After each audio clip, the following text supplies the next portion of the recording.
nail tour for the month of July. Ayun. Okay. Gawa to ni Polish Lounge by Nina sa Sunstep.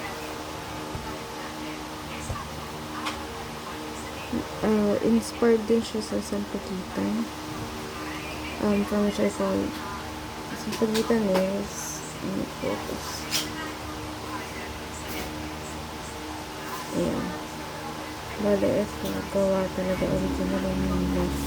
And this one, tapos I tweaked it. Ay, hindi. Okay na rin to. Change ko yung color. Tapos I tweaked it a little bit. Ito, simula kagabi yung isip ko na mukha na siyang dahon. Because ito yung sampagita. Even though it doesn't look like sampagita, nandyan yung idea and Nina tried her best. Ito, inspo ka lang sa Instagram na binago lang din yung kilay. Tapos, puro lang, yellow lang for the touch of turtle ko. Tapos, ito yung front.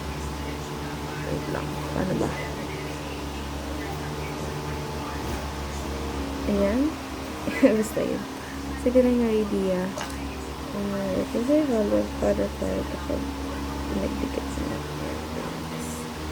ito yung OG hand. Tapos ito siya na full lang niya. Ito yung left hand siya na full niya. Ito yung OG idea. Ito yung sunflower. And then, ayan ulit. Tapos yung dito kasi, sabi niya, gusto ko daw ba tatlong flowers? Sabi ko, sure, why not? Kung kasya naman. And, ayun, sabi niya, dalawa na lang. Kaya, ayun, dalawa.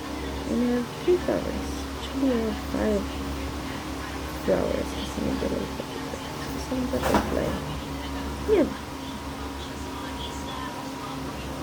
Tapos, parang, around 7:13, hanggang lang ito. Kaya, yan.